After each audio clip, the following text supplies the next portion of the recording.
welcoming guests in April. Our tourists are our guests, and we all know that it's our duty to let them all feel home. Egypt deserves to be in even a better position when it comes to tourism. We do have diversification, all forms of tourism, and we should do more and more to double or even triple the numbers we already receive. To shed more light on this, we are very much delighted to have with us via phone Mr. Elhamy Ziat, our tourism expert. A very good morning to you, Mr. Elhamy. Good morning. Sir, as I said, 1.35 million tourists in April, the biggest number in Egypt history, and there were also statements which were released by the Ministry of Tourism and Antiquities regarding the number of tourists in the first 5 months of 2023, and the hope or the work going on to double this number by the end of 2023. How do you see this number, sir? Or these numbers, to be accurate? To double which number? The number of the total year compared to last year? The number of the tourists we received in April, and the number of the tourists we received in the first 5 months of 2023. Okay, in the first 5. This is very possible because, as you know, we are coming to the end of the season, the winter season, and the next will be starting September. It's definitely the high season, because we have September, October, November, December. As you know, these are a high month for Egypt because there are school vacations in Europe and Christmas, New Year, etc. So this is definitely a high season. So we can double the number that came in the first 5 months. That's not exaggerated, that's reachable. But more important is doubling in revenue. And this is what we hope we'll achieve, because right now, the tourists coming, first of all, they increased the minimum price for the hotels in Hurghada and Sharm el-Sheikh. There is a minimum of $50 per night for the 5-star hotels. And that's good because they were selling very cheap. So that's a step forward to increasing the price or getting back to normal. But the good thing is that the number of tourists increase for Luxor Aswan is steadily going up. And that's good because these are high spenders. They spend sometimes in Luxor and Aswan. They use hotel, they use drivers, they enter all the monuments, and they have time in the evening to go shopping. So it's not like the tourist of Hurghada or Sharm or Marsa Alam who comes, go to the hotel and leave. This is completely different. And they want more, and they go to the sound and light, so we can expect a good revenue. And we do actually get a good revenue from these tourists. Let me put my question in other words, sir, regarding what you've kindly mentioned regarding Luxor, Aswan, and on the other side of the coin, Hurghada, Sharm el-Sheikh, or the Red Sea resorts. Which part we should work on more, or take into consideration that they should be receiving more guests or bigger numbers? If we have to differentiate between two things. Okay. Number of guests and revenue. Number of guests and what, sir? I'm sorry? And revenue. Okay. The income. So number of guests, you are right. We have to increase or work more on Sharm, Hurghada, Marsa Alam. And now the Mediterranean Sea is coming up. Yes. We see tourists coming up in the Mediterranean Sea. So these are destinations we should try and push. And these are the destinations that bring the number. If we talk about numbers, then we talk about employment. Because a large number of tourists means we employ more people to service them. Yes. So that's good. But if we talk about revenues, then we talk about Luxor, Aswan, or the desert, or diving. These are good revenue because they spend more money in Egypt. So we need both. I don't say we need both. Exactly, sir. But I wanted to speak more about our cultural tourism, because I think, and would you please correct me if I'm wrong, there we are witnessing some amendments or some expansion, let me put it this way, in our tourism map or in our cultural tourism map. Yes. I mean, now, when we speak about Saqqara, for example, and the latest discoveries, it should be in a high position in our tourism map. When we end this great transfiguration project in St. Catherine, or the route of the Holy Family, for example, this is going to be high on top of our religious cultural tours map. When it comes to places like scattered all over Egypt, like Tuna al-Jabal in Al-Minya, like San al-Hajar in Al-Sharqiyya, you would find those places deserving to be put high on our cultural tours map. How do you see all these elements and how they can contribute to enrich our cultural tourism map? Well, what you said is right. I just want to mention something. All these are historical maps. I mean, these maps, you see monuments, you see something where history happened. Cultural tourism, we haven't had it for quite a while, because cultural tourism include also operas, singing, theater, movies. And if you remember, in the past, we had a lot of theaters going on, very successful, and people used to fly from Kuwait to come and attend. Our soft power, let's differentiate. Let's say this is old cultural tourism and modern cultural tourism. Exactly. Yeah. But we need it. This is soft tourist power, and this enhanced tremendously the number of tourists that could come to Egypt. Because from Kuwait, I remember people used to come for one night. Yes, just charter. To watch, if you remember, one night. Yes, to attend superstar Adel Imam's theater, for example, of course. Exactly, and we used to have charters coming in. Yeah, and that's good. So I think we should revive this. You were asking me what should we do. Or the concert of Kulthum. Exactly. Yeah. Exactly. Even if it's a Hello concert, the new thing they are doing with how they bring Kulthum on a stage, etc., with the modern art. This can be done also, and we have to have an agenda for this, and say on such day there is such thing. And we have the opera. Don't forget, the opera was rich. We still have the opera season in Egypt. And we have concerts, we have operas, we have performance from foreign troops, from Egyptian troops.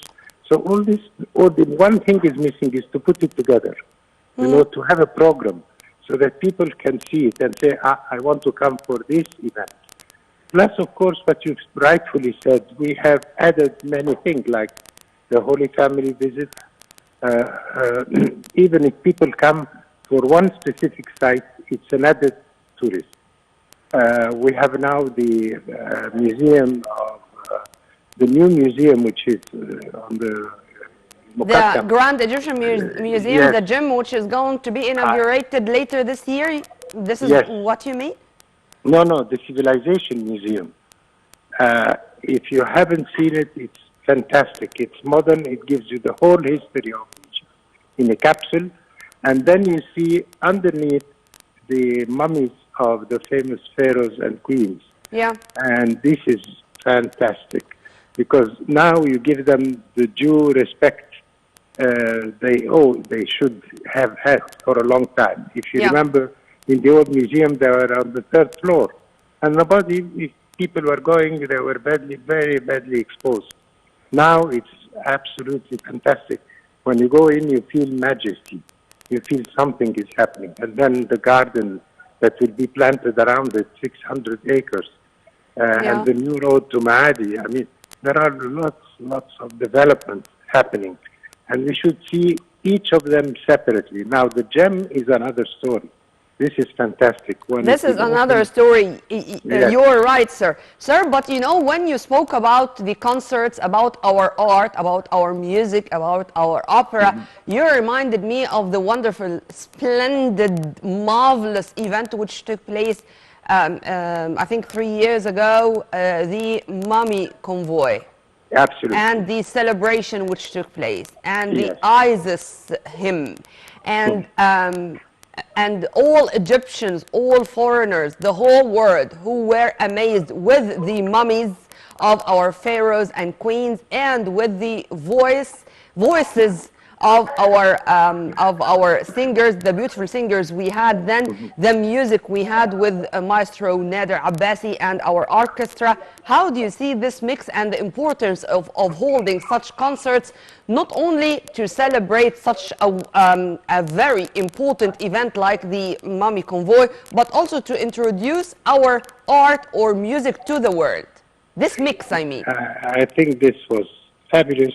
Either you said very rightfully, the music composition, the Yeah. singing in possibly ancient Egyptian. I said possibly because we hope it was the right pronunciation, but it's very close, definitely. The composition used the instruments they were used in in historical Egypt. So all of this was fabulous. Plus the parade itself. The Yeah. parade was magnificent. I mean, I had shivers. It was so good that, you had to watch and see what's next. So, and it gave them Mr. Elhamy, I think all Egyptians were trying to sing Dua, Abit, Nethru, Abit without understanding what we were saying. We do have this sense of belonging to Egypt. yes. We are This was, proud to be Egyptians. yes. And this is something in the blood, as we see, inborn, something we were born with, and it's not going to change by any means. But Yeah. let me return, if you permit me, to Yes. our main topic, which is the number of tourists we had and how to double or even triple it. I'm always asking our experts about invading new markets or invading new regions.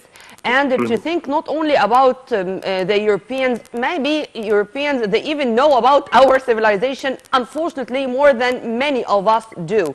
But what about China? What about South Asia? What about India? When we talk about China, we are talking about 1 billion and I think 500 million, something like that. If we do have only 1 million or 2 million Chinese tourists, meaning that we opened another gate, we opened another horizon. How do you see, taking into consideration that this should be one of our priorities or another field which we really should work on? Let me just tell you something. We first should increase the number of tourists coming from traditional destinations that haven't been tapped because of COVID. I mean, you have Japan, you have Indonesia, you have Australia, New Zealand, all these parts of the world. These are good spenders. China will come later, not today. Chinese are not interested at this point in time except in gambling. They go for gambling everywhere. So, or for shopping, the Lanvin or whatever, they shop in Paris. So we are not on their priority now. So if I am wise, I'm a businessman, I spend $1 to get $10. I don't spend $1 to get half a dollar. So I would spend in Japan. Japan was one of the best markets we had. The Japanese obey the order of their government. So it's a diplomatic case. If we work with the diplomacy and let the Japanese feel they should travel, we will get them. And these are the best spenders, absolutely. They buy like you have never seen, and they visit, and they would buy some visit private for 10 people. Privatizing the Egyptian Museum for 10 people, it costs a hell of a lot of money. And they do it. Yes. Only Japanese do it. So I said there are so many opportunities. So Australians and New Zealanders, they did not travel for the last 3 years because of COVID. Yeah? Now they are allowed to travel, and they travel in summer. You will be surprised. So I need them. Now, American, Canadian, the number one nationality, as far as I'm concerned, is Canadian. You will be surprised they come in summer. Yeah. Because Canada has some hot spots in summer, and they get cold weather and very hot weather. So they get the two extremes. They are used to it. And Canada is a rich country, very, very rich country. Americans are coming back. Now, go to South America. Brazilian is an excellent market, and they are used to the heat. So you can get them in summer. Argentinian, they come in summer. Yep. Chilean. These are people that are ready to come. Yep. I'm willing to go to China later on. Later on. Yes, I said later on because right now they have their own island. They gamble there. It became bigger than Las Vegas. You know, it's because of gambling. So once we understand this mentality, we say, okay, I'll take them. It doesn't mean we Understanding will the not. mentality, this is very Exactly. This is important. very, very important. Very important, and Yes. taking into consideration that we should meet all the aspirations of all categories, Exactly. whether age Exactly. categories, income categories, you name it. Correct. I agree Mr. with Elhamy, you. one final question, sir. By the way, Yes. while we were talking, we were watching parts of the Mummy's Parade, and every time I see it, as if I'm watching it for the very first time, and I feel this very same sense of pride, of being Egyptian. This is a source of pride. But one final question, sir. In the latest tour of President Abdel Fattah al-Sisi to three African countries, Angola, Zambia, and Mozambique, you know, all the time I feel that all our African allies, Rwanda, Kenya, you name it, we do have Virgin Africa. We do have wonderful places to visit. And to boost our relations with our African allies, particularly in the field of course, trade, investment, culture, and tourism, this is going to be for all a win-win situation. How we can benefit from our strategic partnership or strategic relations with our African allies. You know, strategic relationship will build up with commercial relationship, and they are building up definitely because of the Suez Canal free zone area for which the Chinese took a big part of it, and the Russians took 6 million square meter also. So we'll see a lot of trade, and when you see trade, it means movement of people. But more than that, there is something very important in Africa. The largest number of people that go to church are the Africans. Meaning what? Yeah. I can promote the visit of the Holy Family in Egypt to these people. Because the Europeans, they don't go to church anymore. But Africans go. They are perseverant. You have Nigeria, you have many, many countries that would love to come to Egypt. Second thing, African, they need medical. And they are not demanding like the Americans. They are not demanding like the French.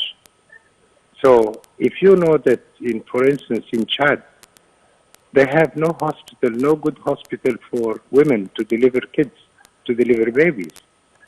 And we have 3 flights of Egypt Air a week, which means we should promote it. And actually, there are Egyptian doctors promoting this kind of trips because these people come with their family.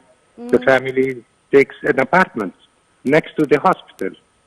So you see, you can benefit from many things. Egypt is very diverse. We do have a lot of potentials, and we do have a lot of work to do, and we can achieve a lot. We are speaking about good numbers, but this is only a start in a long journey. All these numbers can double or even triple, and in the near future. Mr. Elhamy Ziat, our tourism expert, thank you very much for your info, sir, and have a very good day. Right after the short break, we are going to return back with more, so stay tuned.